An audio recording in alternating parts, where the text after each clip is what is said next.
Bonjour à vous tous, ici Rexo, et aujourd'hui on va faire donc la vidéo spéciale Star Wars 7, comme je l'avais annoncé il y a quelques temps. Et pour l'occasion, j'ai mis ce t-shirt. Voilà, donc dans cette vidéo, nous allons donc faire en deux parties, la critique du film et la review d'un set du film fait par Lego. Voilà, c'est tout à fait crédible. Et d'ailleurs, justement, à propos de la critique, il y aura déjà des spoilers, donc mieux faut arrêter la vidéo, mais vraiment, au cas où si vous avez des doutes. Et puis, au cas où si jamais je dépasse les plus de 10 minutes de la critique, vous pouvez effectivement essayer de me tuer, mais je serai dans mon tardis à l'heure actuelle. Voilà, donc je dis ça, voilà, ça c'est fait. Alors nous allons donc commencer par la critique du film. Mais tout d'abord, nous allons donc commencer par les origines du film. Il y a 3 ans, Walt Disney Company annonce qu'ils ont racheté Lucasfilm, la société qui fait Star Wars, Indiana Jones, Howard the Duck, etc. Bref. Et donc, bien entendu, les fans ont, stupéfiants, mal pris ce truc. Surtout qu'ils pensaient que Disney, c'est toujours des dessins animés à con, comme on dit souvent maintenant, et qu'ils allaient massacrer Star Wars et en faire un dessin animé, une comédie musicale, bref, des trucs horribles que vous pouvez imaginer. Sauf que bien sûr, ils ont trop surestimé Disney. Non mais sérieux, Disney ça ne se résume pas qu'à Mickey et sa bande. Ils ont fait des films, même des films gore. Il n'y a qu'à voir Starship Troopers par exemple. Oui, ça a été fait par Disney. Logique. Et là aussi, actuellement, ils ont fait des films Marvels. Que ce soit les films Avengers, Captain America, Iron Man ou Thor, qui sont aussi des films assez sérieux. Des gros blockbusters qui s'assurent très bien. Bref. Du coup, le film est au projet et auquel est donc prévu pour cette année. Voilà, 2015. Et bien sûr, il ne nous annonce pas qu'un film, mais toute une nouvelle trilogie. Ce qui est grandement surprenant, je veux dire. Et la réalisation, on a donc J.J. Abrams. Un super réalisateur talentueux qui est franchement le successeur parfait de Spielberg. Dieu en fait. Et en plus, il a fait ces dernières années les derniers films Star Trek. Quoi de mieux? Et bien sûr, coécrit par Lawrence Kasdan, qui a évidemment travaillé avec Irving Kershner pour l'Empire contre-attaque. Si, vous savez, un des meilleurs films Star Wars. Franchement, il y avait quoi de mal, hein? Et bien sûr, à la musique, on retrouve bien entendu John Williams. Ça, voilà. Et donc, il n'y avait aucun risque pour que le film se plante. Carrément. Et bien sûr, ils ont même dit qu'ils ont repris les anciens acteurs des films de la première trilogie, à savoir Harrison Ford, Mark Hamill ou même Carrie Fisher. Et bien sûr pour Peter Mayhew, Anthony Dallas, Kenny Baker, bref, respectivement Chewbacca, C-3PO et R2D2. Voilà. Et bien sûr, de nouvelles têtes. À savoir John Boyega, alias Finn, Daisy Ridley, alias Rey, et Oscar Isaac, alias Poe Dameron, qui sont donc nos 3 personnages principaux de ce film. On a également Adam Driver, alias Kylo Ren, et des acteurs que je ne me souviens plus leur nom, excusez-moi, mais que certains jouent déjà dans Game of Thrones. Il y en a un qui joue le général Hux, une femme qui joue le capitaine Phasma, et une actrice, je ne sais plus comment elle s'appelle, mais en plus je la connais, c'est Lupita Ngogo, je crois qu'elle s'appelle comme ça, bref, qui joue Maz Kanata, qui est une sorte de maître Yoda du film. Elle n'est pas une Jedi, hein. Elle le dit bien, hein. Voilà. Donc, de quoi parle ce film? Alors, le film se passe 30 ans après le retour du Jedi, à savoir après la soyeuse victoire des rebelles contre l'Empire. L'Empire qui est complètement détruite, pourtant, des restes de l'Empire, avec des fanatiques dedans, on peut se reconstituer le Premier Ordre, une puissante menace auquel nos héros n'ont jamais pu affronter. Et bien sûr dirigé par le mystérieux Snoke, joué par l'excellent Andy Serkis, qui a déjà joué dans des créatures telles que Gollum dans Le Seigneur des Anneaux, King Kong, ou même César dans le reboot de La Reine des Singes. J'allais dire La Reine des Neiges. Putain, c'est quoi ce neiges? Bref. Et donc, forcément, ça envoie du lourd. En même temps, je comprends pas la vie des gens. C'est normal. On a des fanatiques qui veulent refaire l'Empire. Et que ça a inspiré pour l'empereur. L'empereur est comme Adolf Hitler. En fait, l'Empire, c'est tout simplement les nazis.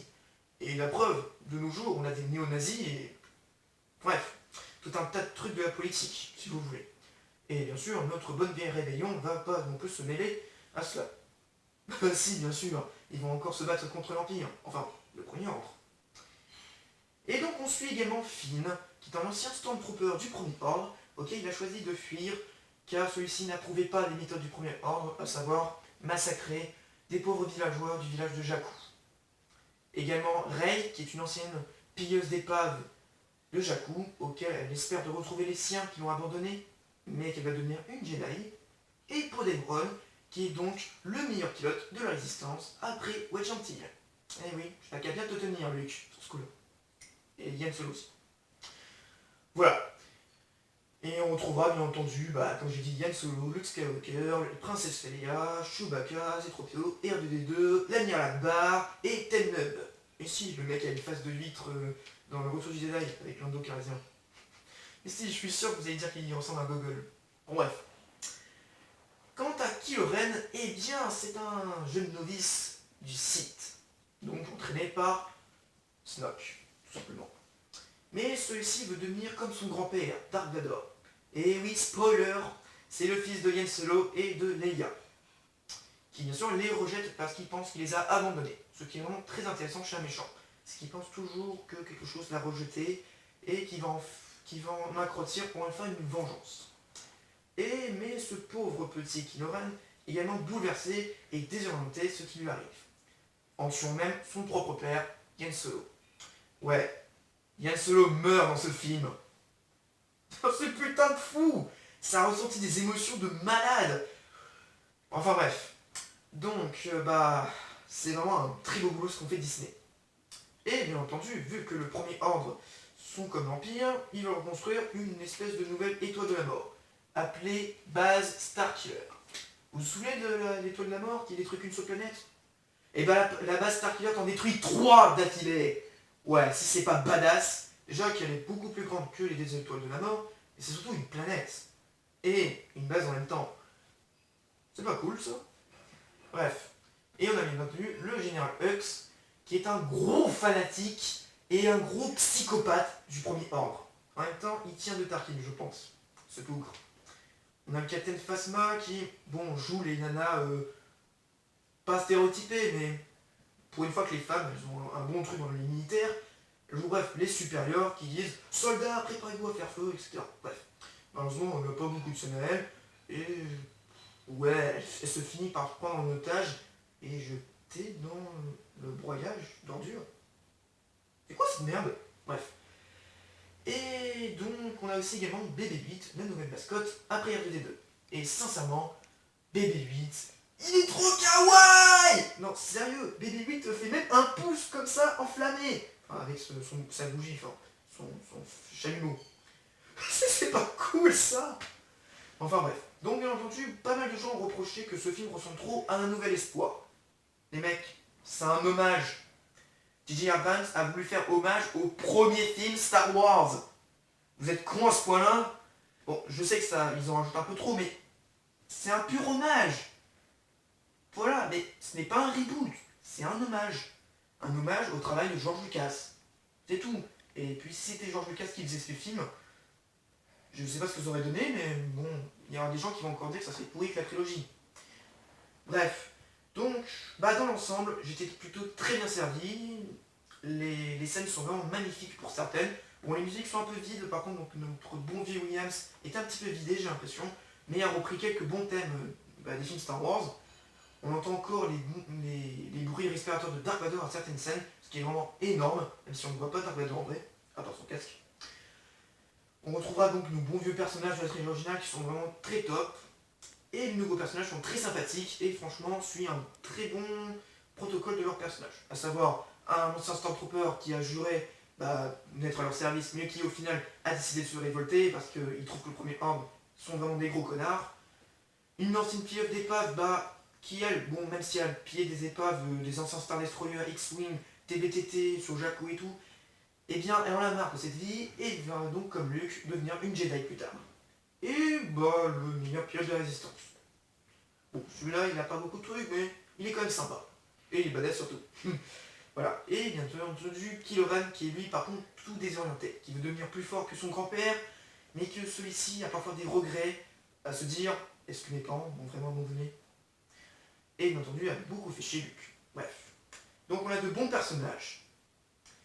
Et franchement, le film est vraiment très correct. On a de belles scènes, comme je l'ai dit, et je dis général, c'est vraiment faire de la jeune équipe. Et la qualité est vraiment au rendez-vous. Et mention spéciale à la VF qui est vraiment pas mal. Franchement, la VF est bien. Hein. Richard Darbois est génial dans le doublage. Bon, certes, on ne retrouvera plus Roger Carrel dans C3PO, mais le nouveau doubleur est pas mal. Donc ça va. Mais sinon, ne vous inquiétez pas, je regarderai le film en VO. Je vous le promets. Ou pas. Bref, donc je vous conseille d'aller voir ce film. Il est plutôt bien, il est bien servi. Et surtout, voilà. Ça vaut quand même le coup, c'est un très bon divertissement. Et puis pour finir l'année 2015, il faut aller le voir. Voilà. Et écoutez, on se retrouve pour la review, juste là, du Speeder de Rey. Allez, c'est parti. Et donc on se retrouve pour la deuxième partie, sur la review du set 75099, le Rey Speeder.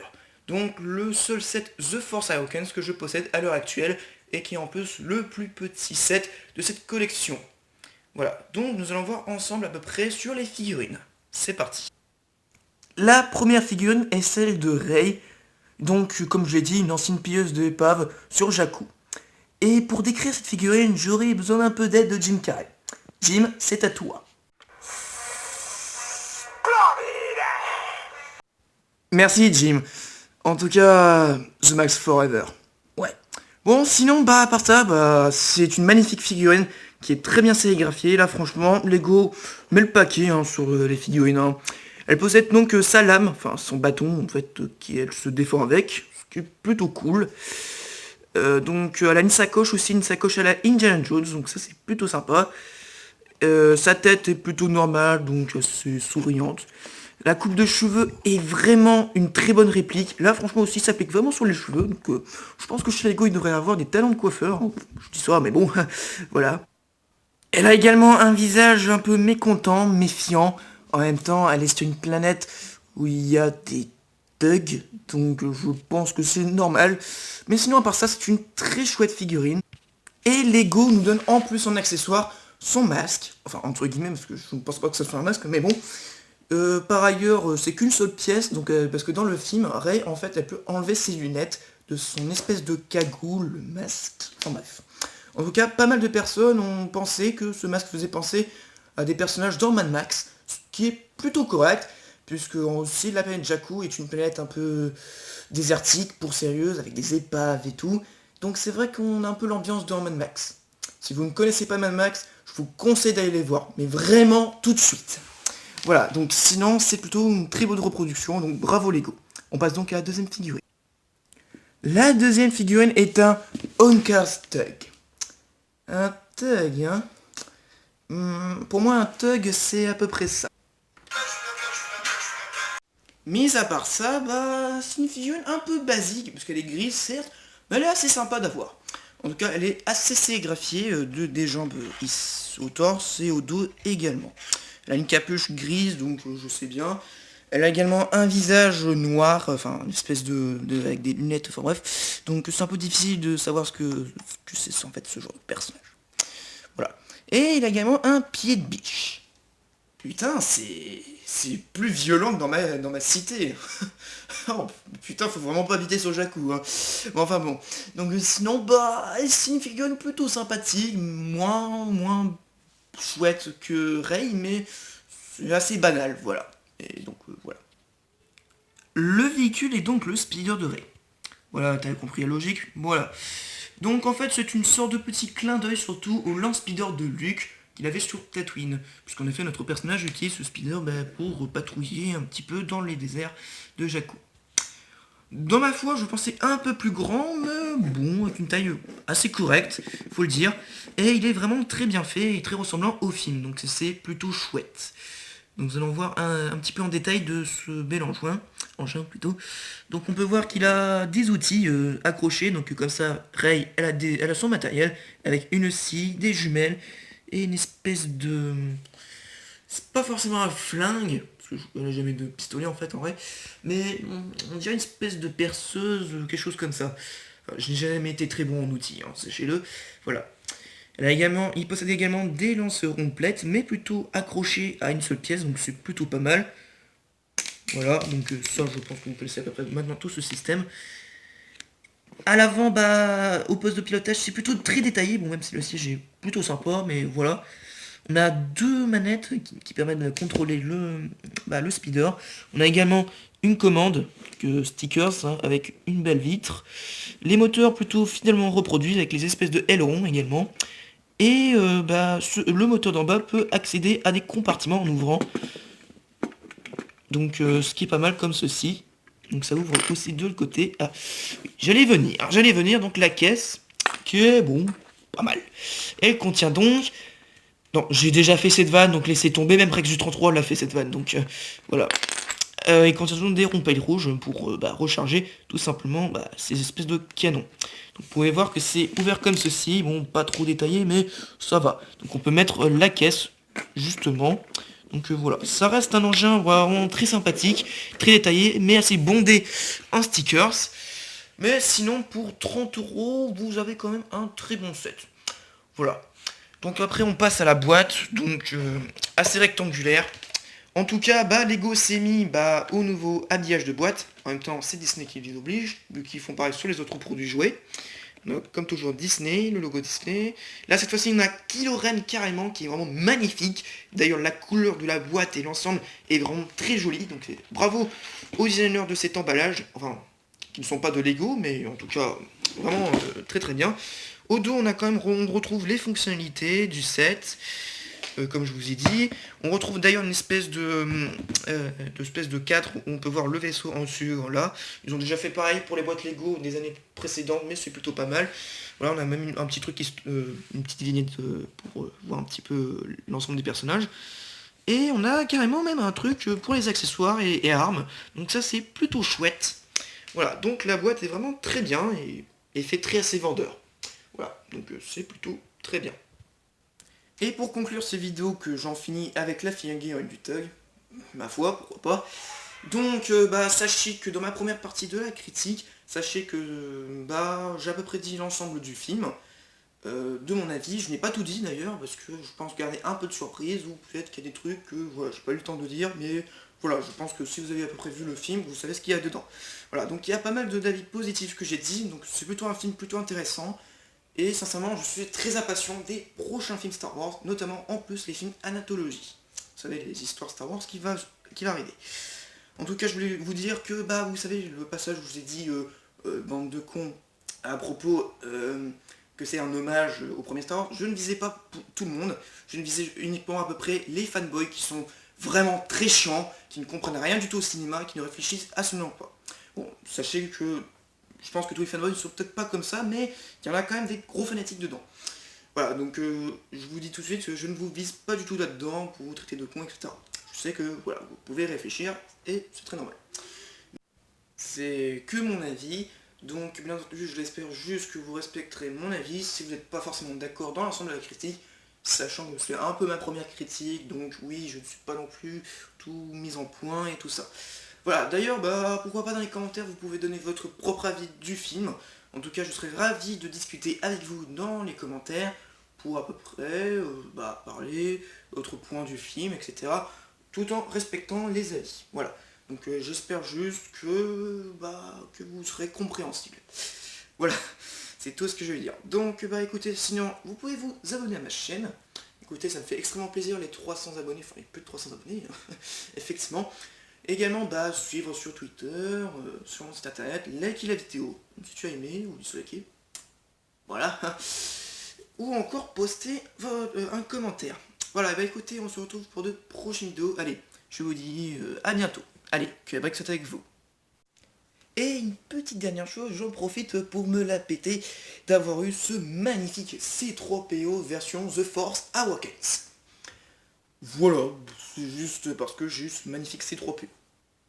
Voilà, c'est tout. Il n'y a plus rien à montrer. Allez, salut.